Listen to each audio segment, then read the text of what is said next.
Do you wait for everything to be perfect and lined up straight before you make a choice? How hard are you trying to get everything in your life right? What if jumping in and getting messy is one of the ways to find out what works for you? Discover how being willing to mess up can create the phenomenal life you truly desire. Get ready to quit judging and start embracing all of your messy adventures. Now, here's your host, self-declared messy living expert, Katrina Fava. Hello and welcome to Messy Adventures in Living. I'm your host, Katrina Fava. Thank you for joining us today, wherever you are in the world. If you have never listened to Messy Adventures in Living before, I'll tell you a little bit about me before we get started. This show is really all about jumping in without having your plan all lined up straight and all your ducks in a row. Really looking at different places in our lives where we wait to have everything planned and perfect, and that's not really much living. So we talk about different topics, and we look at all the places that you can jump in and get messy with your life.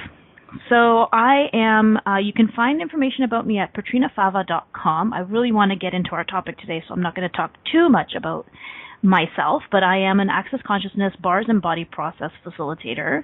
I'm also a registered nurse in Toronto. I'm a pediatric nurse, and I do a whole bunch of other things. I teach infant massage classes. I have my own line of body products called naturallyhappybody.com. I'm an author. I've written in 3 books. One of them is called Creations, Conscious Conception, Fertility, Pregnancy, and Birth. The other one is Possibilities in Parenting, and my most recent one is Releasing Judgment, all of which you can find on Amazon.com. So, what are we talking about today? What messy adventure are we talking about today? So our show today is called One More Gift Before I Go, and my guest today is Suzy Godsey. We are talking about our beloved animals and the gifts that they give us throughout their lives, and especially as they approach the end of their time here on Earth with us. So their limitless affection, their unbridled joy of living, and their playful energy are just a few of their amazing gifts that we can receive from them. Their loyalty, their friendship is like no other. When it's time for them to go, we're often so sad and grief-stricken that we may miss the most beautiful gift of all. What can animals show us about ease with death? And what if our grief and our tears are walls to communicating with them once they've passed on? So welcome, Suzy Godsey. We're going to be discussing some of the most beautiful gifts that we can receive from our pets. Hi, Suzy. Hi, Katrina. Thank you so much for having me on this show. I really, truly appreciate being here today, and this is a great topic, so Thank you so much.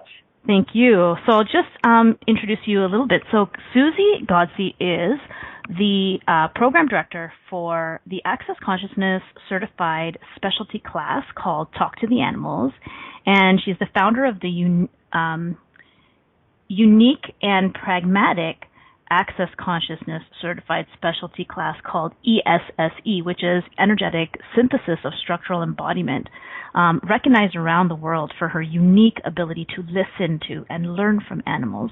Suzy spends her time inviting others to do the same. Her work has been featured on television, radio, internet telesummits, including a segment on Cesar Millan's Dog Whisperer television show, and her own radio show, Conversations with Dog, which is co-hosted by Charlie Yesdog on Blog Talk Radio. I love it. So good. So, thank you so much for being here. You are so welcome. I guess I'll start off with just talking a little bit about what spurred me to have this topic on my show today. My beautiful dog of 12 years just passed away about 3 weeks ago now, and she has been an amazing dog and an amazing teacher. She has been teaching me and facilitating me and showing me amazing things from the minute she came into my life. But especially in the last week of her life, how much I learned and the awarenesses that I had around death and ease with death, and how much she showed me all of the points of view that I had and the conclusions that I had about death was such an enormous gift to me. I really feel like I just even want to do this show just in honor of her. She really, it was so uncomfortable, it was very uncomfortable, but I knew in that moment, and especially after, once the initial like shock and grief kind of wore off, that there have been so many amazing gifts just in those last few days. So what have you learned about death from animals? What do you know about that? Do we have a few hours? Yeah, I know, right? Just a little topic. I know. I mean, we obviously have such a point of view about death and this reality, right? Yes. And yes. we there's so much wrongness attached to death. And there's something about animals and something about when our animals die that's different, I feel like. Yeah. There's something Definitely. different about it. Yeah, there's something different about it, and there's many things different about it. And again, like that could take us many radio shows. But what do you think is one of the things that makes the death of our animals really difficult? Well, the thing that makes it so difficult for us is that we really look at it as the end, and it's basically like us. We don't see that there is actually a different possibility after their bodies have left, and that there are other choices that we can make. But the thing really that was so interesting to me and that struck me really hard one time was when my cat died, and she died suddenly. She actually committed suicide in a way, and that's a long story and an interesting story all in itself. But she did get eaten by a coyote, and I was so upset about it, and I was so distraught. And then literally a couple of days afterwards, I was still, crying and upset and all this stuff. And then she really tuned into me and she said, "Hello, excuse me, why aren't you celebrating my choice?"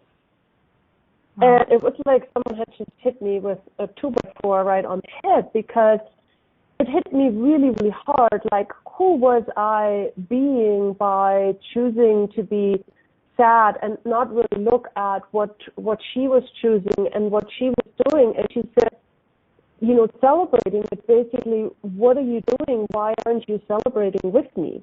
This was my choice, and this was my celebration of life and living and now dying, and you are not taking part in it at all. You are basically excluding yourself and also me. So I find it very interesting, like how much we are, not being that space for our animals. So that is one of the invitations that my cat gave me. That really was a very interesting thing for me. That's yeah, I love that, because I think how much do we not acknowledge that our animals have choice and that they are conscious even, right? I think to some people it may be such an absurd concept that animals actually have a lot of awareness and that they have a lot of consciousness, and that they also can choose when they go, how they go, and other things in their lives too. Absolutely. And I think that's the part that we need to really start looking at. And also, what if it really wasn't? If, like, a lot of people think that they can no longer really be in touch with them and can no longer really have any kind of conversations with them. But the interesting part is actually that our animals will still talk to us even after they have been after they have left their body, and it's still a possibility to talk to them. It's just different. And, well, actually, this conversation is not so different, because when we talk to our animals, even when they are alive, it is never like a conversation like we have with other people. It is an energetic conversation. And so in death, that conversation continues if we're willing to have it. So Yeah.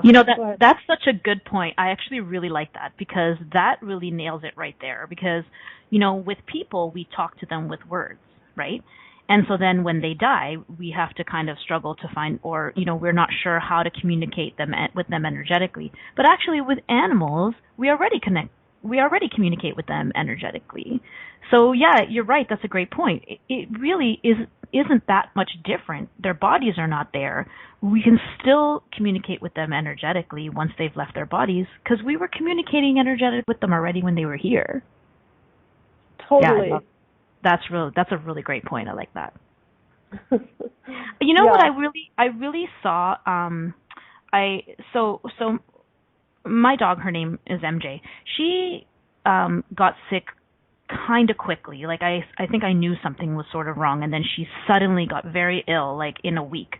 And I was kind of like asking her, do you want to go? Do you want to stay? Do you want to go? Do you want to stay? How can I help you? What can I do for you? And I was confused by the fact that her body was obviously dying, right? She stopped eating. She was losing a lot of weight very rapidly. She was vomiting all the time. So I could see that her body was dying. But when I looked at her and when I was communicating with her, I could really see in her eyes that she wasn't dying. Yes. She was not dying. No. And I think that's another conversation that is really important, is that the being that is your dog is really never dying. Right. She lives on forever. Her body is what is basically leaving the planet. And so even with that, sometimes we may have conversations with our animals in this process where we get confused because the being isn't dying. So if you're talking to the being, it's like, hey, I'm here. Yes, I'm great. Yes. I'm having a good time. And I love you. And here I am. And hi. Yes. But you're seeing the body deteriorating and you're like, what is going on here? But if you actually had a separate conversation with the body, then you could really receive that information too. And the body might say to you, yes, I have, several hours left or a day left. And that's also important if you are communicating with your animal and you're actually willing to ask their body if it would like to have assistance in dying. You can ask the body, would you like to have the vet put you down? Or would you like to stay here at home with me? How can I assist you? Do you want me to support you energetically? Do you want me to lay my hands on you?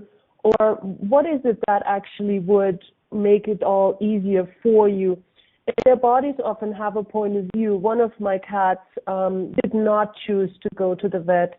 She wanted to die at home, and she did it very beautifully. But I've also spoken with other animals that literally said, please bring me to the vet. I would like to get this over with now. And they do know what it means to be euthanized, and they do know what that is like. And so they can have choice in that too. Mm-hmm. Yeah, thank you for coming to this, because this is one of the things that I really wanted to talk about. It was something that I struggled with a little bit too. So why don't we actually take a break, and then when we come back, we'll talk a little bit about talking to your animal about euthanasia and all of the discomfort that brings up, and what else is possible with that, and how to have ease with that. So you're listening to Messy Adventures in Living with myself, Patrina Fava, your host, and my awesome guest today, Suzy Godsey. Our topic today is one more gift before I go. Don't go anywhere. We'll be back soon.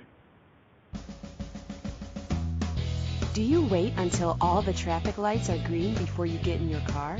Of course you don't. Are you waiting until you have everything perfect to begin living? Most of us have learned not to take any steps until we have all the information to make the right choice. What if the opposite is true? What if it's choice that creates awareness? Are you willing to make lots of messy choices so you can begin to see the possibilities that you didn't even think existed? Listen for Messy Adventures in Living radio show with self-declared messy living expert Patrina Fava every Monday at 9 a.m. Eastern Standard Time, 8 Central, 7 Mountain, and 6 Pacific on a2zen.fm. How much more expansive would your life be if you were willing to get messy with your choices? Do you know a child who is frustrated and disruptive in class, who struggles to connect, who's bright but still not making the grade? Have you ever wished that there were a kinder, gentler way to support children with difficulties in school or at home? Many children find access bars is benefiting them greatly. A study is being conducted to document findings in an effort to assist kids everywhere with these life-changing benefits. Will you donate and help to assist kids thrive? Visit www.accessyourbrilliance.com to support our study. What else is possible for kids now more than ever?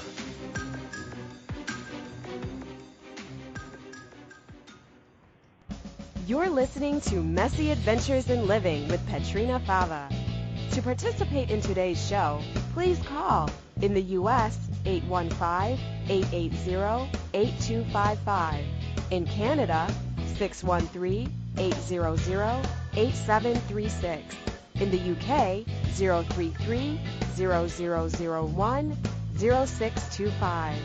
Or you can Skype us at a2zen.fm. You can also ask questions or comment by email by sending to Petrina at petrinafava.com. Now, here's Petrina with more Messy Adventures. Welcome back to Messy Adventures in Living. I'm your host, Petrina Fava, and I'm joined today by Suzy Godsey. We are talking about our animals and the gifts that they can give us as they are leaving this earth, and the possibility of receiving these beautiful gifts from them if we're willing to lower our barriers to what sometimes can be something very uncomfortable. So just before we went to break, we were talking about euthanasia and the choice or the decision to have your pet euthanized or to have them die at home. And I really wanted to go here because before we were talking about that, we were talking about the awareness of how much your animal's body may be dying, and you may notice that the being is not dying. So for me, when my dog was dying, it was very obvious to me that the being, she was not dying. I could see it in her eyes. She would, be vomiting and she was so weak that she couldn't even stand and vomit at the same time. And then I would place her back up on the couch and she would look at me and be like, "What? Hi. What's wrong? Why are you sad? What's the matter?" It was so obvious to me, and it was great, and it was also a source of confusion for me, because I really had a point of view about euthanasia, which is kind of weird because I'm a registered nurse and I've actually watched children die. And so when I was struggling with this, I was like, what is it about animals that's is making this so difficult or is making me feel very distraught? And I started to think about the idea of innocence. Like a lot of times people will say about animals and also children, they're so innocent. They have such innocence, they're suffering and yet they're just like, hi. And people call that innocence. And I was like, what is that really? And I got that what it is the beauty of no judgment, and the how beautiful it is that they have no point of view. And it's so beautiful that they have no judgment. And the beauty of it almost stirs tears, because you ever look at something that's so beautiful that you cry? Mm-hmm. And I think for me that's what it was. It's like, this is so beautiful, and it was stirring up tears. And then of course we think that when we have tears that this is sadness, and do you know what I mean? And it gets all jumbled. So yeah. Yeah, and so finally I actually asked my dog for help because I was like, look, can you help me? Can you help me know what it is you would like? And I kept getting nothing. I kept getting that she was just going, I don't care. Whatever. Mm-hmm. You can take me to the vet and have me put down, or you can just leave me. I'm good. Whatever. And I was like, no, please, can you help me make a decision? And then actually the night before we did go and take her to the vet to be euthanized, she vomited like almost the entire night. And I just went, okay, I hear you. Like, I got it. And that created ease for me. So I think she actually had no point of view. She gave me that. It's like, here, if this is what you require, here you go. I mean, amazing.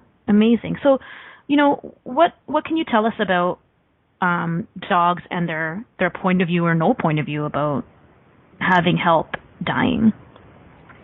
Yeah, I really have to say that we have to be willing to be aware in that moment and to be present with our animal in that moment. And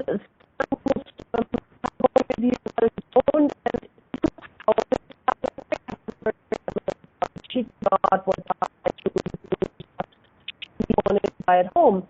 And if that had changed in the midst of it all, I'm sure she would have let me know about it. But I think most people actually know. It's just that there is so much guilt that we usually have in there that we are, going through.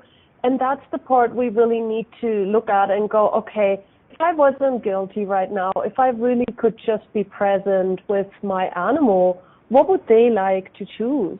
And then also we have to be willing to know that we also have choice. Right. If it's too hard for you to watch your animal die, you can also ask them, like, is it okay if I bring you to the vet now? Like, I have a hard time. I can't deal with this. This is way too much for me. I can't handle it. And then we can also perceive their answer there. And it might be like, yes, like your dog was saying too, like, hey, I really don't care. You can do this and you can do that. And both is totally fine by me. But we often don't trust that animals actually have ease with all this. We often think that they have to have a problem with death and dying because for us it is something so difficult. And what you say is correct. People call it innocence, but really it's so interesting to me that we're calling it innocence. What if we actually saw the beauty in how animals and kids are with death? Like, they really don't have a point of view about death and dying. It's more like, oh, okay, it's just a piece of life and living in a way, so it's not anything spectacularly different.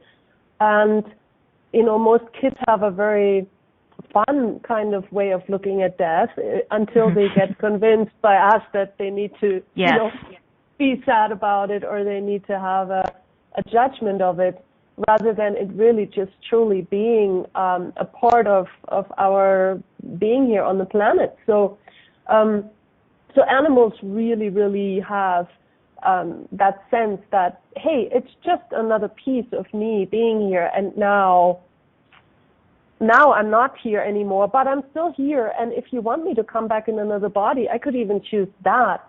And that's also another gift that often people are not aware of. You can actually ask your animal, hey, do you want to come back to me in another body?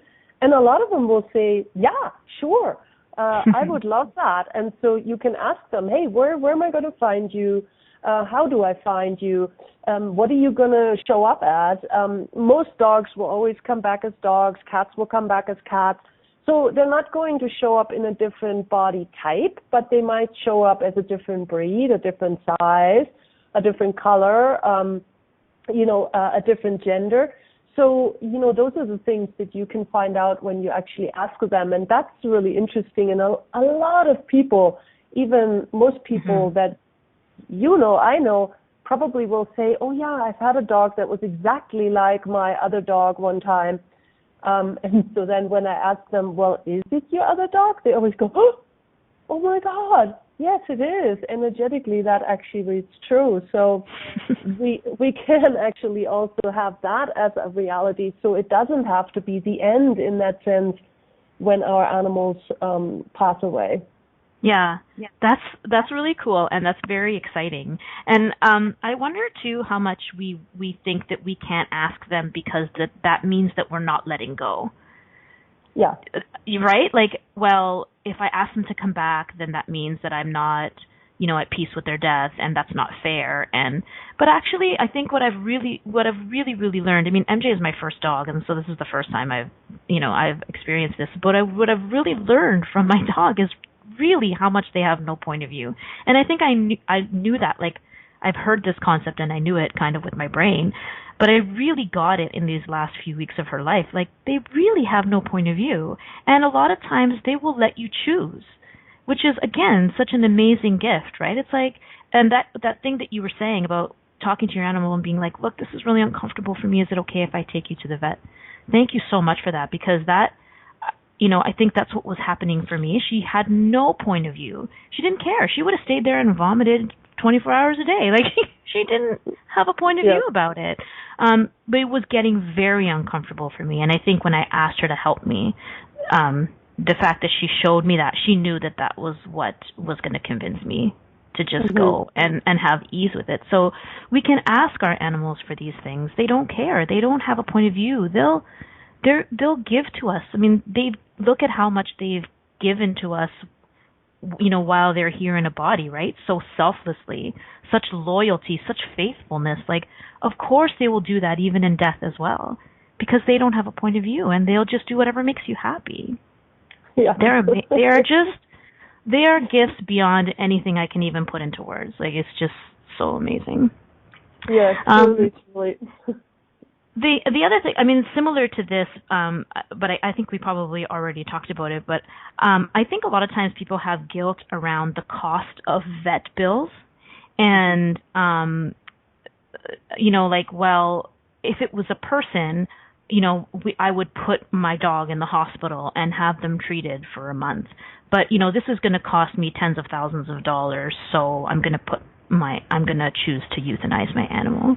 I think a lot of people have a bit of weirdness around that, or guilt around the paying for what it takes to keep your animal alive. I don't know, like, what can you say about that? Or yeah, I mean, there are some people that are very pragmatic. I used to be a dog walker, and, I had, as my intake form, I basically was talking about something like that too. Like, what if something happened out there on the walk and I have to bring your dog to the vet directly, and it's an emergency? Like, what is your policy? And I have people that would say, if it costs more than $500, I want my animal to be put down. And they were just very pragmatic about that. So in a way, it's like, I think also that is like somebody's choice. And again, like you said, the animals don't really have a point of view about it. They don't have, they're not sitting there and going, oh, I'm not worth more than $500 to you. Shame on you. Like, they would never, they would never have that point of view. But they're also aware of that, and so in a certain way, they know, oh, if I am going to have this, then I will be put down. So they might also then be aware of, like, am I going to show my person that I'm sick? Or so they have choice in that too. Animals are very resilient in so many ways as well, and so if it's very clear to you what your financial limit is, it is also clear to them. So they very well know what they are entering in the relationship with you. So in a way, again, what if we didn't have a point of view about that? What if we really could just let go of that also and just be fine with it also? It is our choice too. Yeah. Awesome. Great. Yeah, and they are so aware. Like, they really are so aware, of course, beyond what we say with our words. I mean, it almost sounds obvious because, we don't communicate with them with words, but I think we do because we're the ones saying the words. But I noticed how much, it doesn't matter what the words are, or it doesn't matter what you're saying to your dog. They're really aware of the underlying message so clearly. I was the night before my dog died, she was on the couch and she was sleeping, and I was sleeping on the other couch beside her. And I realized that I was really projecting so much death at her. Like, I was not sleeping, and I was looking at her to see if she was still breathing, and I was like on edge, waiting for her to like hear the sound of her throwing up. And it was really funny because I wasn't moving my body, but every time I had that thought, or I would like look with my eyes to see what she was doing, she would lift her head and look at me. And she would look at me like, "What? Like, would you stop? What?" But and again, I really realized like it didn't matter what I said, because I was saying things to her like I was saying you know, I really would love it. I have to be honest, like I would love it if you would stay, but this is your choice, and if you want to go, you can go. And you know, not all of that was 100% true, because I was like, I knew that was the right thing to say, but I really didn't want to let her go. So, yeah. You know, I saw in those moments when I was like looking to see if she was still breathing, that she was so aware of it, because she would turn and look at me and be like, "What? Can you just stop? I'm trying to sleep." Like, yes. They're so great. So sometimes, you know, the words, they are so aware when the energy doesn't match. And so, you know, that thing about not paying for vet bills, like if they're aware that that's our point of view, then if they have no point of view about it, then they can just be okay with it. And I wonder how much they even use that as a signal when they want to leave bodies, right? It's like, okay, I want to leave my body. I know my owner is not going to spend more than $500 on the vet bill, so I'm going to, you know, do this, and then that'll be easy for all of us. Yeah, exactly. And that can really be an easy choice an animal makes. And on the other hand, you know, you also have heard of these stories where an animal goes to the vet and the person says, put them down. And it's not legal, but I have met many animals where the vet didn't put the animal down, and and then, you know, someone else would take them because they were not willing to do it, because they saw in the animal that the animal wasn't ready to die, but they had diabetes and it was too expensive or too much work or something like that too, you know. And I'm sure, I mean, not leaving whatever, I'm just saying, like, I'm sure the vet asked, you know, can I keep your animal or whatever. I'm just saying I have met many animals that literally didn't die because the vet would intervene and say no. So in that sense, again, like, who created that? You know, if the animal truly wanted to die, then the vet would have basically put them down. But in that moment, it's like the animal is like, excuse me, $500? Excuse me, I am worth way more than that. Hello? Will somebody please check this one out? And then people hear that conversation too, and then somebody comes to the quote-unquote rescue. So, you know, we cannot underestimate this, because we always think that the animals are the victims in this situation, but we really don't acknowledge their co-creation in situations like that as well. So animals are very aware of their situation, and they will co-create in those moments. So we have to acknowledge that, you know. So I have I have many stories like that too. You know? Yeah, I wonder if they just wanted new owners, and so they're like, well, I know this owner won't spend more than $5, so we'll go to the vet, and then this will happen, and then I'll end up with a new owner. They're sneaky. Yeah. Very sneaky.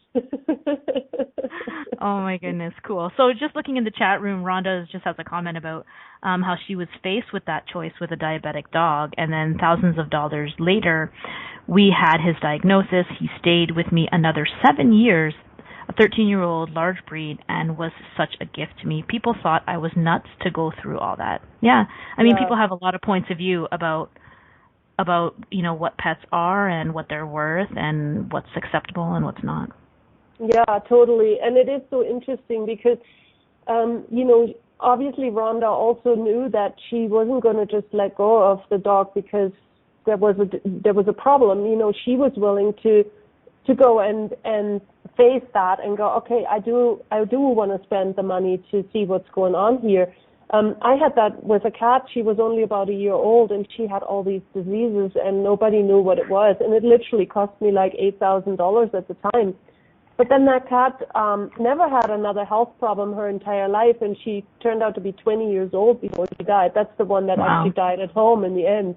So you never know. You know, you just have to be willing to kind of look at that and go, okay, what am I choosing? What is my cat choosing? You know, and at the time when she was that sick, I said to her, I don't know what to do here, and I can't really choose for you will you let me know? And she very much let me know. She didn't desire to leave her body. She didn't know what was going on.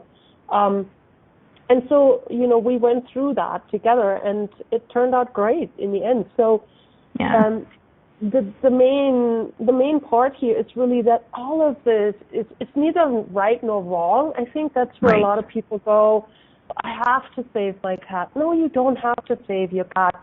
Please also just look at the situation that you're in. If it looks like that this is not going to work out, then ask the cat, hey, what is your body doing here? Can you show me? Can you show me? Are you dying? Are you living? Do you desire to keep on living? But please speak to the body, because again, the being never dies, and so the being will always tell you, no, I'm fine. I'm alive. I'm good. Yeah. That's where sometimes animal communication can go a little array when animals are missing, because, if you ask the being, hey, are you still alive? The being goes, yep, I'm over here. But their body might have already suffered, death, basically. So, so it's important to really look at, okay, is the body of my pet still capable of living on? And like with your dog too, your dog was like, yeah, I could go on forever, but the body definitely it wasn't happening anymore. So, what else is possible here truly? How can we really play with this in a different way, where we can also then, I think the part that we really forget is the celebration in death. What can we be and do different to really enjoy this piece of the relationship that we have with our animals, rather than making it a wrongness or going into the devastation of it? How can we go into the celebration of it and really support each other in that process and see what else might be going on, what else might be required? I think if we really started to have a different point of view about this, we could receive so much more from them. And in this situation, like you were saying, all the gifts that they can give us in that moment are so precious. And what if we really allowed ourselves to have them all? And so, the invitation is really by them for us to look at this in a different way. Oh, absolutely. I totally agree. And I think, and that's what, it's funny, I was saying in her last few days, I was asking the universe, show me ease with death. And I knew that I had a point of view about what that meant. I mean, I didn't know it right away, but I got it a little while later. So I was asking universe, I was praying, I was like, okay, please show me ease with death. I wanted her to have an easy death, but I had such a point of view about what that was. My point of view about what an easy death is that you would just slowly stop breathing in your sleep. I didn't really think that bringing the dog to the vet and having her put down was ease with death. To me, that was something I absolutely was resisting. So I was asking, and then she did ultimately show me, but it was just, I really could see that I was asking with such a point of view, such a conclusion about what that meant. And again, just more gifts from her. It's like, look at what you did. Haha, you asked for ease with death, but you had a conclusion about what that meant. Silly. Yes, and I think you are correct. We do have a point of view. When there is pain and when there is what we call suffering, we do get into that space of we have to avoid that. And especially in animals, we do not want them to suffer or have pain. But even with that, they have a different point of view about what pain and suffering actually is. And my cat, who was dying at home, in the last hour, she had a convulsion, and I freaked out, and I was like, oh, what am I going to do now? Do you want me to bring you to the vet now? I just was freaking out. And she could, all her life, she had that look that really was very clearly her telling me I was being an asshole. And so she looked at me with that look again, and she was like, And I said, okay, I'm backing off. Okay, what, but still I was freaking out. And she really just said to me, look, this is easier than childbirth. Are you kidding me? And I was like, this is easier than childbirth? What? She had kittens, so she was, anyway. But I was like, wow, okay, cool. Okay, I'm backing off. And so when the convulsion stopped, I had enough time to really just calm myself down and go, okay, cool. So really, and then like just being there with her and just, you know, what do you really truly desire of me? And she was just saying like, just be here and be present. That is the greatest gift that you can give me right now. Yeah. And so I just sat there, and then like 10 minutes later or so, she had the next convulsion, which then actually led to her dying. But now I was really, really peaceful, and I was calm, and I was just being there with her without freaking out. But for us, that's the hard part. Like when we see our animals in distress, we can't stay present. We think we have to do something to fix it for them, or we have to now jump into action. But sometimes that's actually not required if we're just willing to be there with them and just be that space of peace with them, where they can then actually just use us sort of like a rock in the stream. How beautiful can that be for them then to really have us there and have that support if they are choosing it too, you know? And some animals may choose to die on their own. That's more comfortable for them. Some animals try to hide it. Yes. And so that is their way of dealing with the situation, but we can all be supportive in all of those situations, and because it's really also not about us in that moment. Right. And I think that's the one thing that's a little hard, because we think it is our responsibility, and so it is about us, but it's really not. It can really be just that space of peace for them. That's a totally different way of being. Yes, I think that's what it was for me with choosing euthanasia, is that I felt like it was my responsibility, and it was a responsibility I didn't want. You know, like I didn't want to make that decision. And then when I got that she could participate in that decision, and then even more than that, and actually I think that was my other point of view, was that if I wasn't going to make the decision, then I was going to let her make the decision. But then when she had no point of view, I was like, wait, I'm not making the decision, you're not making the decision, what's going on here? Like, I felt like there had to be a point of view, but there actually doesn't. And I think that goes back to how we look at death with people, right? Because, you know, people have a point of view about death. So the idea that a dog or that somebody has no point of view about death is so strange. Like, that look in her eye of, I'm fine, after I just puked my guts out and fell over, and then she was like, what? I'm fine. It was it's so foreign, because we don't really see that really with people, because people have a point of view about dying. And even there, though, you know, how often are we trying to influence the people that are dying to stay on longer or to reconsider choices, et cetera, without actually really truly being willing to ask them questions also, you know, or making things wrong. Like my grandma, she was 102, and she really, really had enough. Like, she wanted to go, but she had her faculties, and her body was great. And the doctor was saying, she's going to live until she's 105. And my grandma kept saying, I don't want to be 105. Like, how am I going to die here with peace and ease? And I said, Grandma, just ask your body to help. And, you know, and so 2 weeks later, literally her body created thrombosis in her leg, and she decided not to operate it. And so they said, but you don't get this operated because your body is going to die from the poison. And she's, okay, cool. And so, you know, but if the whole family had, so me and my dad, we were cool about that. My cousin, on the other hand, thought that this was horrifying and terrible, and the one should not do that, and Grandma shouldn't be allowed to make that choice. She should be forced to have the operation. So, you know, we do very funny things when it comes to death and dying. Yeah, definitely.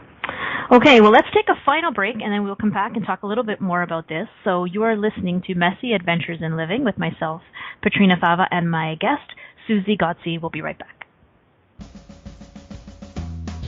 Do you wait until all the traffic lights are green before you get in your car?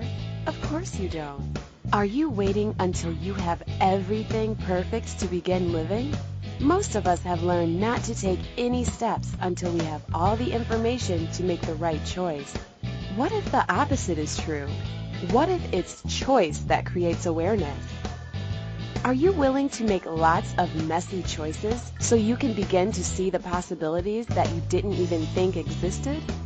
Listen for Messy Adventures in Living radio show with self-declared messy living expert Katrina Fava every Monday at 9 a.m. Eastern Standard Time, 8 Central, 7 Mountain, and 6 Pacific on a2zen.fm.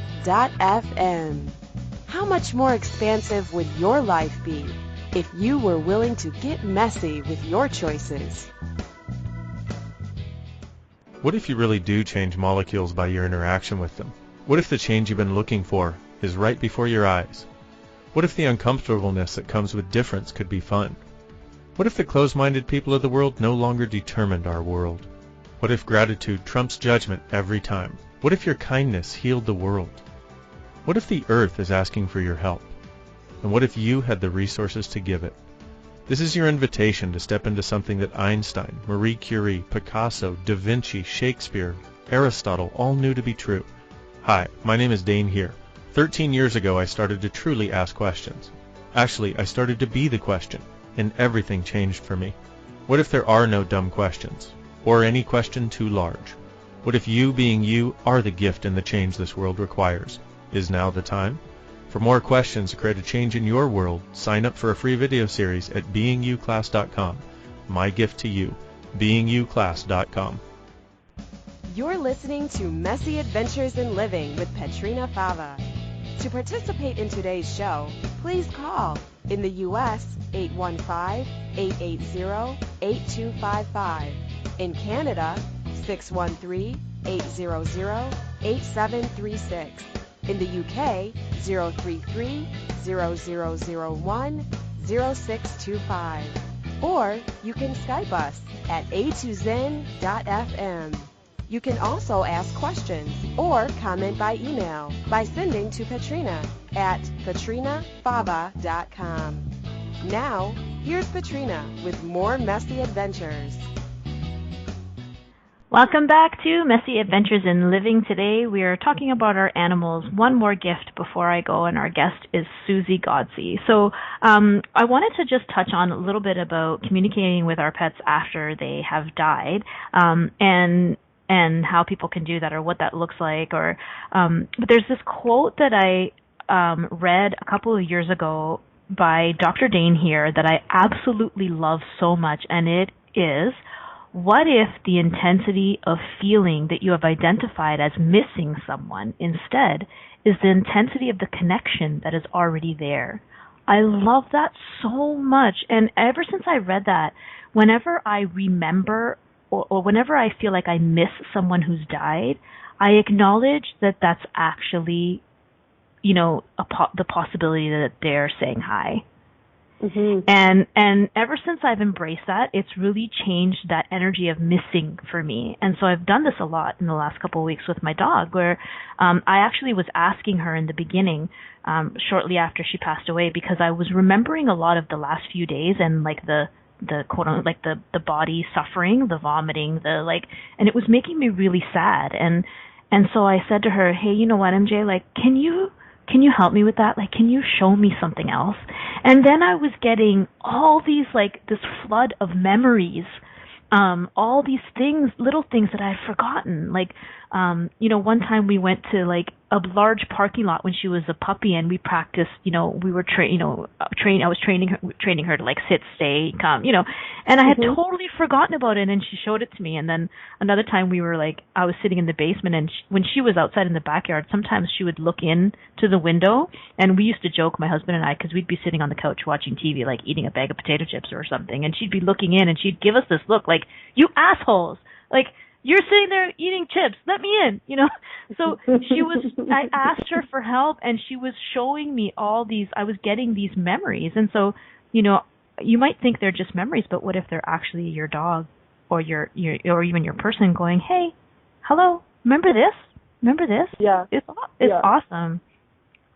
So what are, go ahead. Yeah. No, that's actually a great thing that I suggest to people, where the animals are, starting to die, actually to really sit with them and go through those memories together while they're still there, because it can really give you that sense of like being with them also in the process of them dying. But yeah, I mean, afterwards, it is so beautiful to kind of see that, and yes, that is their communication. That is them saying, hey, no, please don't focus on me being dead. Focus on the fun things that we had with each other. Focus on the stuff that actually is about us living and sharing moments together. It's not about this one moment in time, holding on to that as if that was the existence of all of it.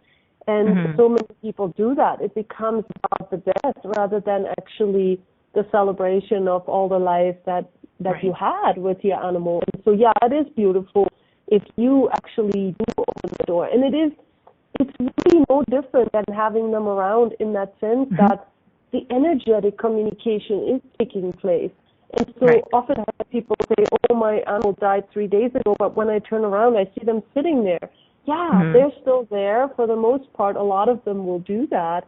They will just hang out and they will just be around you. So, yes, you can have conversations, but even after they have left this realm, however you want to call it, they still can have a conversation with you. And it's just as easy as if they are around. But we so often block ourselves from that conversation. You know, we hold on to the sadness rather than, hey, what else is possible? Like you asked your dog, can you please help me with this? You know, what a beautiful thing to do. Yeah, I was very grateful for that. So let's talk a little bit about what you have coming up. We have just a couple of minutes left. You have a Talk to the Animal series happening over the Rainbow Bridge, Death and Dying of Our Beloved Animal Companions, right? So can you tell us a little bit about that? Yeah, so I have been doing this 12-month series where every month I pick a topic that has to do with us living with animals. And so this is very appropriate because it is fitting this show so well. It's literally three 1.5-hour telecalls in 3 days that are talking about this particular topic in depth. And we're going to do a lot of clearings. We're going to, you receive the clearing loop, and we're going to talk about all of this. These are live calls. You can call in with your questions. You can ask anything you wish to ask about that topic. And actually, my special offer for anybody who is listening to the show, if you sign up before the end of this month, I will give you a 50% discount on the particular three-part call. So awesome. This is my offer just to A to Zen, and your promo code is A to Zen. How easy is that? How easy is that? Cool. And I will post this in the Facebook event of the page, and I think maybe we might even be able to post it we'll post it in the Facebook event of the page anyways, for sure. So, and how can we reach you? So let's see. Well, you're everywhere. So you have your own radio show, blog talk, radio conversations with dog. Suzy is all over SoundCloud. If you're interested in listening there, she's got her own YouTube channel. She's on Twitter and Instagram and Pinterest. You can check her dog. Your dog, Charlie, has his own Facebook page. I love that. Charlie, yes, dog. He is actually my radio host. I am just his mouthpiece. He is the one doing the show, so it's very fun. Please tune in every 2 weeks, and just a lot of fun with him. So a lot of different topics to play with. Awesome. So Suzy, you can find Suzy at SuzyGodsey.com, ConsciousHorseConsciousRider.com, YesDogBlog.com, or you can email her at Suzy@AccessConsciousness.com. Awesome. Well, thank you so much. We have less than a minute. Thank you so much for playing on Messy Adventures in Living, Suzy. I'm so grateful. Thank you so much for having me, and what a great show you have. Thank you so much for having it. Yes. So what else is possible, you guys, with you and your animals, and what can you receive from your animals in their last days if you would be willing to lower your barriers and receive the gift that they are willing to give you? Talk to you next week. Goodbye. Thanks for listening. Thanks for playing with us on Messy Adventures in Living. Katrina Fava will return next Monday at 9 a.m. Eastern Standard Time, 8 a.m. Central, 7 a.m. Mountain, and 6 a.m. Pacific on a2zen.fm. We'd love to have you join us again. Until then, have fun creating your phenomenal life, mess and all.